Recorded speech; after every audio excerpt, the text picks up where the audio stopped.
हूं कुंदन कुमार और आप हमारे साथ जुड़ चुके हैं डेली करंट अफेयर्स बुलेटिन में।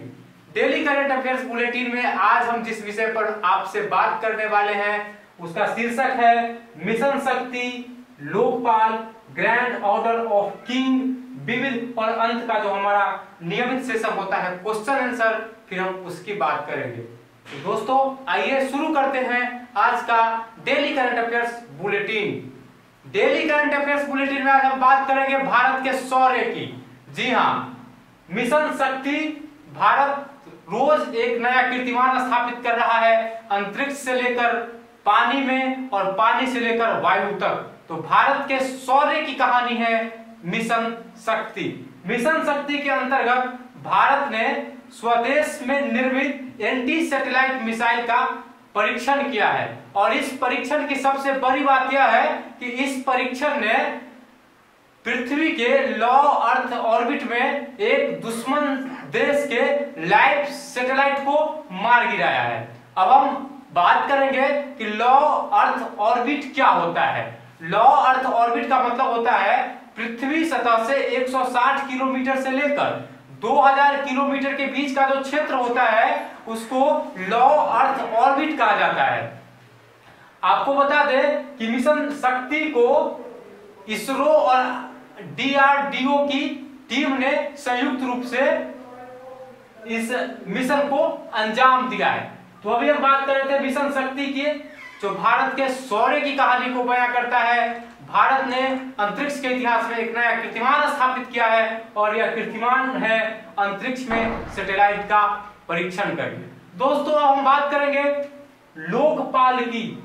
लोकपाल विषय बहुत ही महत्वपूर्ण विषय है और आपको बताते चले कि पहली बार जब भारत में प्रशासनिक सुधार आयोग का गठन मोरारजी देसाई के समय में किया गया था तो उन्होंने एक प्रतिवेदन दिया था और उस प्रतिवेदन में लोकपाल के नियुक्ति की बात कही गई थी।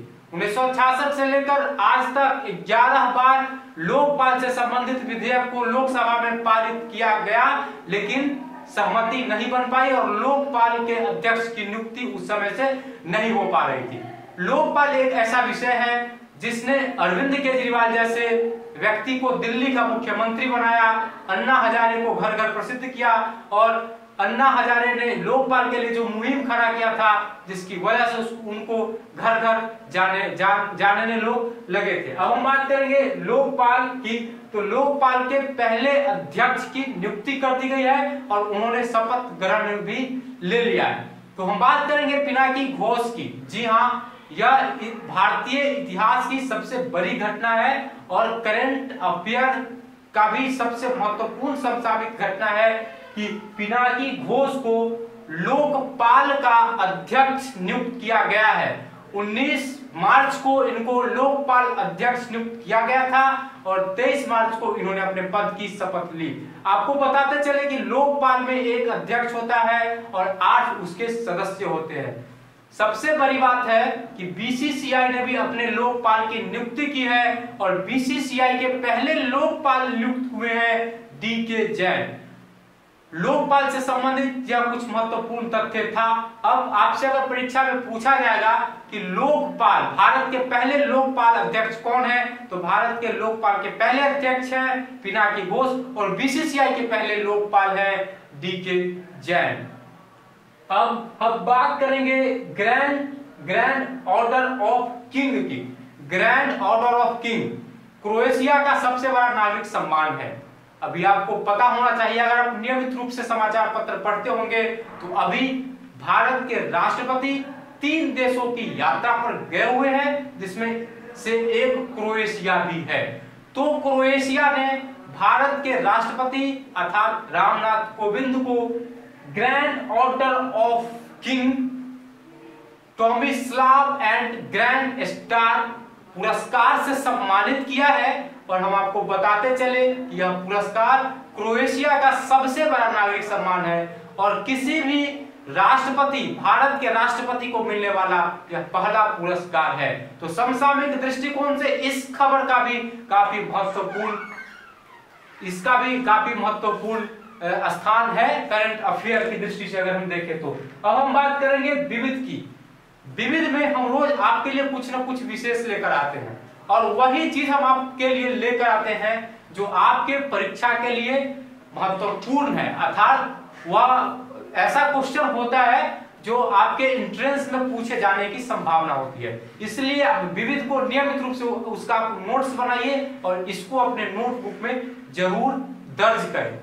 तो विविध में आज हम जिस विषय पर बात करने वाले हैं वह अनुसंधान संस्थान है। तो आइए आज हम बात करते हैं भारत के कुछ अनुसंधान संस्थान की। सबसे पहले आज हम बात करेंगे राष्ट्रीय कृषि अनुसंधान संस्थान। जी हाँ, राष्ट्रीय कृषि अनुसंधान संस्थान नई दिल्ली में अवस्थित है। राष्ट्रीय गन्ना अनुसंधान संस्थान कोयंबटूर में अवस्थित है। डेयरी अनुसंधान संस्थान करनाल में अवस्थित है और केंद्रीय औषधि अनुसंधान संस्थान लखनऊ में अवस्थित है। राष्ट्रीय मौसम विज्ञान संस्थान नई दिल्ली में अवस्थित है। अब हम बात करेंगे क्वेश्चन आंसर की। तो क्वेश्चन आंसर में सबसे पहले कल जो आपसे क्वेश्चन पूछा गया था उसका जवाब देते चले। कल हम आपसे पूछे थे मार्तंड सूर्य मंदिर कहाँ है, तो मार्तंड सूर्य मंदिर जम्मू कश्मीर राज्य में अवस्थित है। और दूसरा क्वेश्चन आपसे था कि अटल बिहारी वाजपेयी का समाधि स्थल किस नाम से जाना जाता है, तो अटल बिहारी वाजपेयी के समाधि स्थल को सदैव अटल स्मृति घाट के नाम से जाना जाता है। आइए आज आपके लिए पहला क्वेश्चन है, आपको बताना है कि राष्ट्रीय औषधि अनुसंधान संस्थान कहां अवस्थित है। और दूसरा क्वेश्चन आपके लिए भारत में लोकपाल के पहले अध्यक्ष कौन नियुक्त किए गए हैं।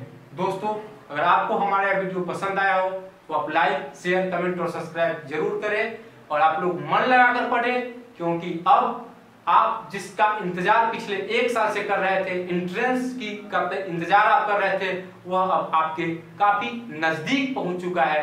तो आइए खुशी खुशी से आप अपने एंट्रेंस का स्वागत करें और आप पूरे तन्मयता के साथ अपनी पढ़ाई को जारी रखें। धन्यवाद।